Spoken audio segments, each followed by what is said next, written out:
Assalamu alaikum viewers. Today topic is seven seven types of meaning in semantics. A piece of language conveys its dictionary meaning, connotations beyond the dictionary meaning, information about the social context of language, use, speakers, feeling, attitude, rubbing of one meaning on other meaning of same word when it has two meanings and meaning because of habit occurrence. Geoffrey Leach in his semantic a study of meaning breaks down meaning into seven types or ingredients giving primacy to conceptual meaning. There are seven types of meaning which are as discussed. First, conceptual or denotative meaning. As from the name shows that denotative meaning is the dictionary meaning.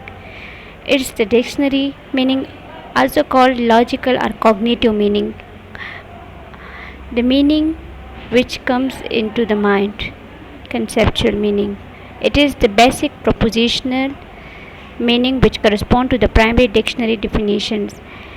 It is the essential or core meaning. For example, we think about that per can be described as voiceless or bilabial plosive. Similarly, boy, human or male adult. We think that when we hear a word boy, obviously that human or male adult come in our minds. The hierarchical structure of boy is human or male adult. It is the literary meaning of the word. When we think about conceptual or notative meaning, so obviously literary meaning come in our mind, indicating the idea or concept which it refers. Conceptual meaning deals with the core meaning of expression. For example, in needle, when we hear a needle word, so obviously think sharp or instrument. These words come in our mind. Now comes to our connotative meaning. Connotative meaning is the communicative value of an expression. It is also called emotive meaning, that words which express something. Like, for example,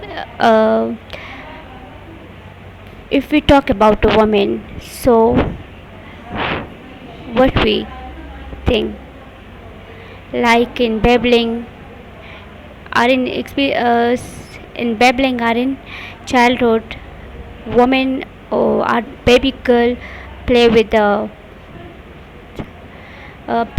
doll. Do not play with the bat, ball, etc. So these are the connotative meaning. Or we also take the example of uh, women. Like if we talk about women, so we can use flower for his cheeks. Connotation vary age to age and society to society. Old age women, non-trouser wearing or sari wearing in Indian context have seen definite connotation in the past.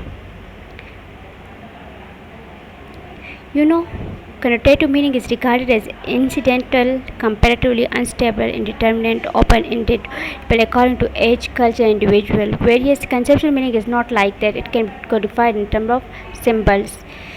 You know, the meaning conveyed by the piece of language about social context. In social meaning, you know what we think, that social society gives some name to the thing. The meaning conveyed by the piece of language about the social context of its use is called social meaning. The decoding of a text is depending on our knowledge of stylistic and other variations of language. We recognize some words or pronunciation as being dialectical, that is telling us something about the regional or social origin of the speaker. Social meaning is related to a situation in which utterance is used. For example, done I'm not done nothing. The line tells us about the speaker, and that is speaker is probably a black American, unprivileged and uneducated. Come on, you are be a sport. Do not be laloo. The social meaning can be that of Indian young close friends. These are the social contexts, and we also use that. For example, street Horse and neck are three words synonyms. They all mean a kind of animal, horse, but they differ in style. Social meaning. So they used in different social contexts. How steed is used in poetry, horse is used in general, while neck is used in slang. The word home can also have some social context like domicile, office, residence, formal, abode, poetic, home, ordinary use.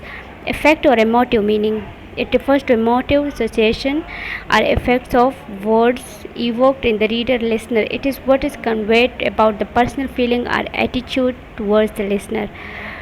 For example, home for sailor, soldier, or expatriate, and mother for a motherless child. Married woman in Indian context, we have special effective motive quality. Effective meaning is often conveyed through a conceptual content or content of the word used.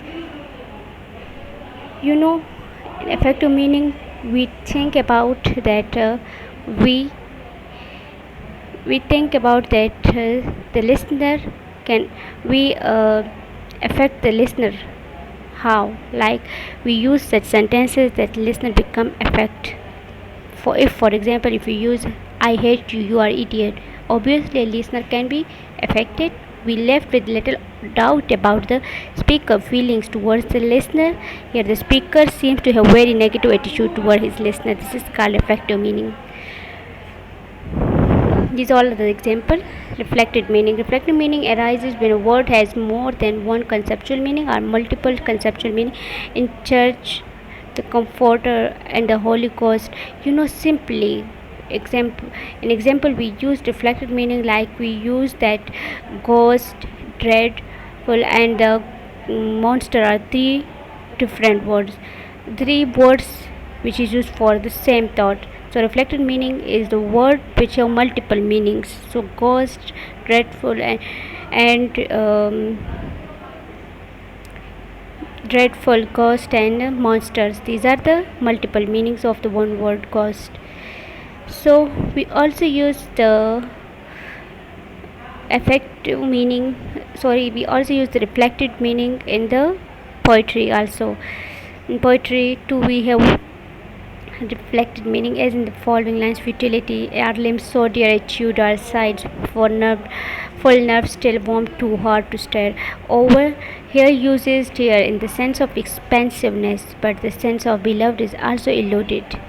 In daffodils they could not but be gay in such token company. The word gay was frequently used in the time of William Wordsworth, but the word now is used for homosexuality.